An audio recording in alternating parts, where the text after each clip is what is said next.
Alright, got a 99 C series Chevy GMC truck here. Kingpins are wore out on it, so I'm just going to go through, I do write many of these, so I'm going to go just go through the disassembly of it. I'm going to take the tire and wheel off here. I normally don't do that unless it needs tires or drum. This one needs tires, so we're going to take the tire. Usually I take it off with a wheel dolly, take the whole hub and drum wheel assembly off as one. It's less work that way. But on this one, means I have to do tire repair on it anyway. We're going to go ahead and take the lug nuts off, take the wheel and hub off separate. All right.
Already got the other side already taken apart. That's why this is turning so easy. All right.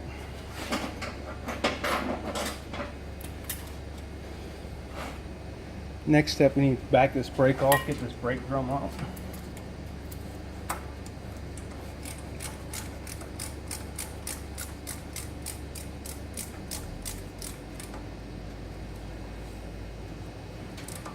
I'm going to go a little bit beyond because I know I've got some frozen pins on the slack adjuster.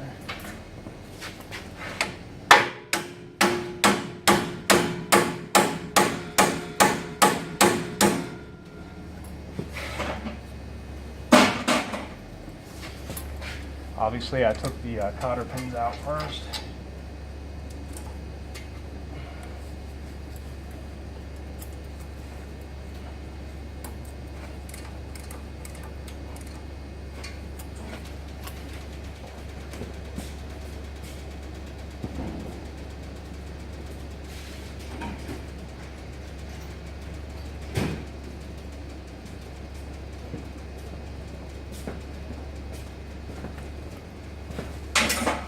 Of course, we soaked all this stuff for about a day.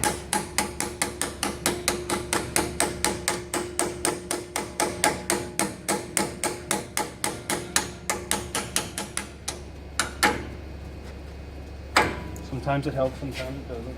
I think most of the time it does.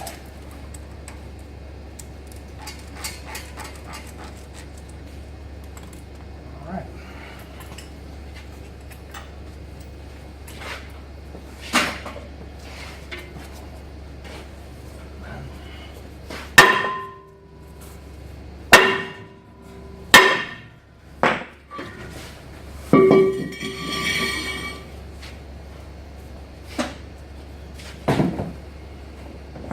These brakes, as you see, are wore right down. This is another step we don't normally have to do unless we're doing brakes.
that's off.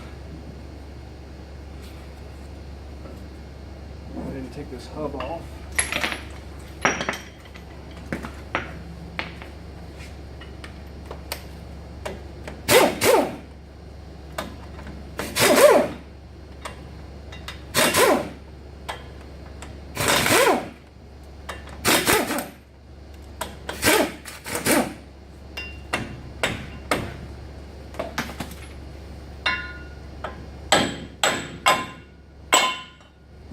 Get that thing just right, she'll come off.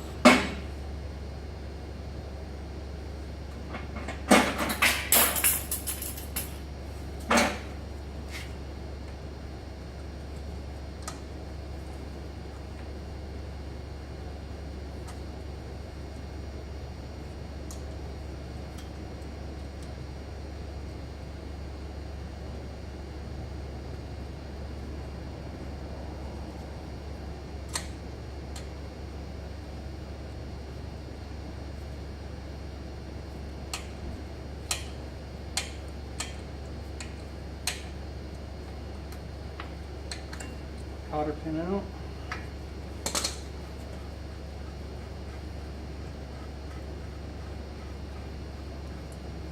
Don't take your nut quite all the way off. You can get that seal broke loose from there without it flying off and hitting you in the chest. Once that's broke loose, then you can take it out of there.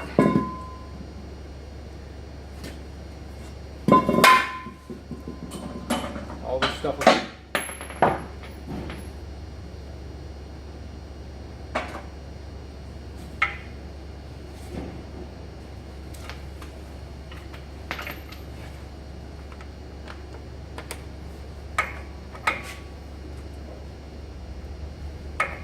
spider bolts off. Actually, before we do that, let me go ahead and get the normally it's easy to get this brake hose off, but on this they've kind of made it aggravating. They've got a bulkhead fitting here through a plate, and then another fitting that I can't turn unless I take the actuator off. So what I like to do is I'll pop this sensor off.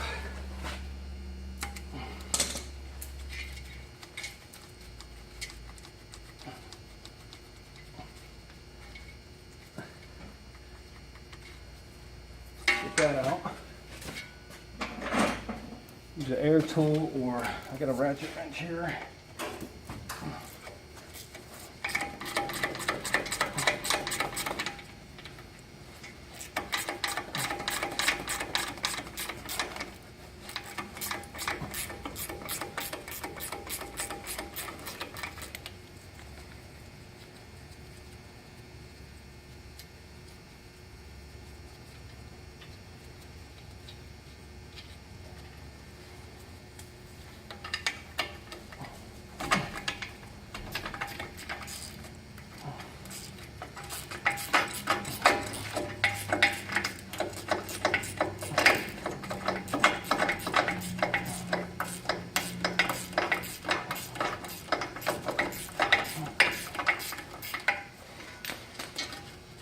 Get those nuts out. Get your actuator off. Watch your line there. Leave everything hooked right to it. Shove it out of the way. Alright. When you get this spider off, there's 8 bolts here, 24mm head.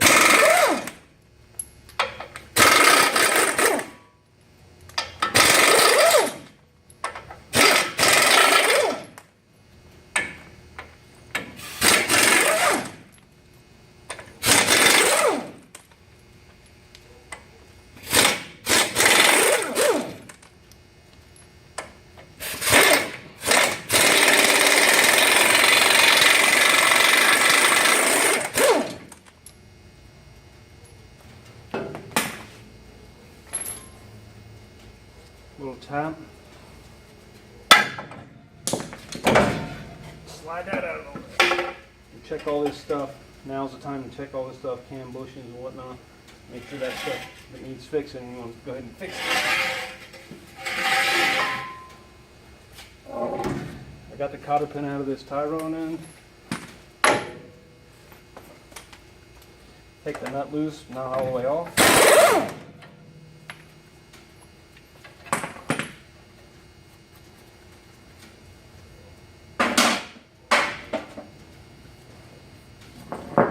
Take a nice mini sledge.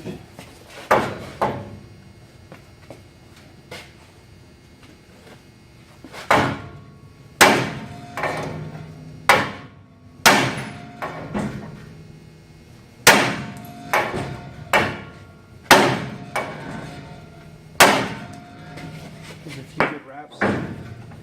Break the taper lock loose. Keep that nut on there so it don't hit the ground. Mushroom up your grease fit. Keep that thing straight side to side because left is different than right. Get your cap off here. You got a tapered roller bearing on the top here.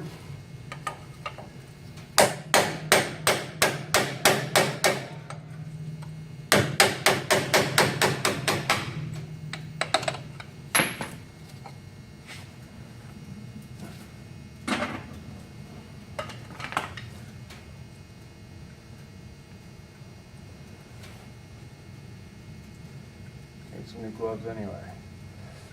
A 1/2-inch gun will take that out with an 1 3/16 socket.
All right.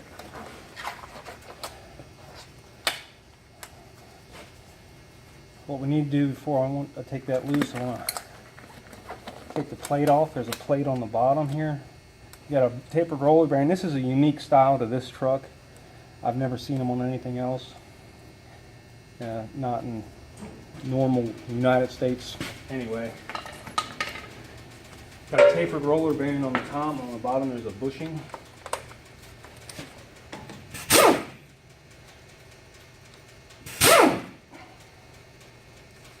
Got a cap for that right there. 2 bolts. And get this nut locked.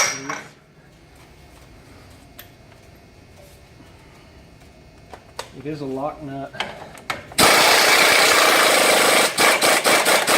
Down on these, if you go ahead and bump this gun, it'll usually take the lock nut off. If you just hold it on there, it won't. But if you bump it, there are 2 holes in the bottom of the pin. You can get some bolts and a pry bar, lock it in there, but I don't really have to do that when I remove them.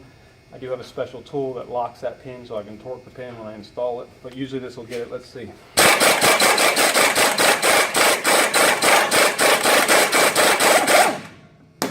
And it did. Alright. Nut out. Kingpin fell right out. Sometimes it's that way, sometimes it's not. Sometimes you got to drive them out. Tapered roller bearing and a spacer. It's very important to hold on to that spacer because that sets the preload of that bearing. All that comes new with a new Kingpin set.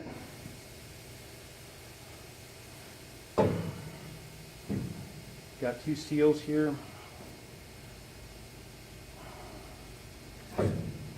What's left of them? Okay. Again, easiest way, get this race out. You don't want to replace that race. Clean it all up. Clean all this up. I found if you just take a welder, if you have access to a welder, it's not important what kind, just run a bead of weld on this race here.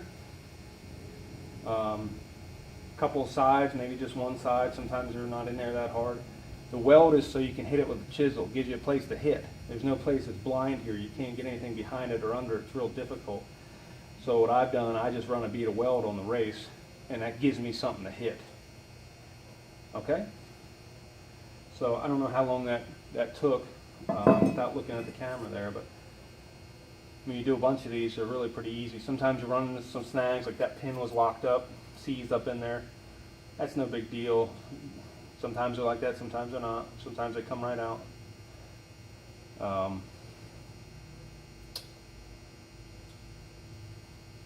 Sometimes the cotter pins will be froze up in the castle nuts on your tie rods and drag link. That can be a pain, adds time to the job. But it's pretty straightforward. Going back together, I don't know if I'll make a video for that. It's pretty easy. I use Stemco Kaiser no-ream kits. We've been using those, but I've used the regular style too. The bushing on the bottom needs to be, that's the only difference. The bushing on the bottom needs to be reamed most of the time. On the Kaiser no-ream kit, saves a lot of time, goes together real fast, real easy. It's a little more expensive.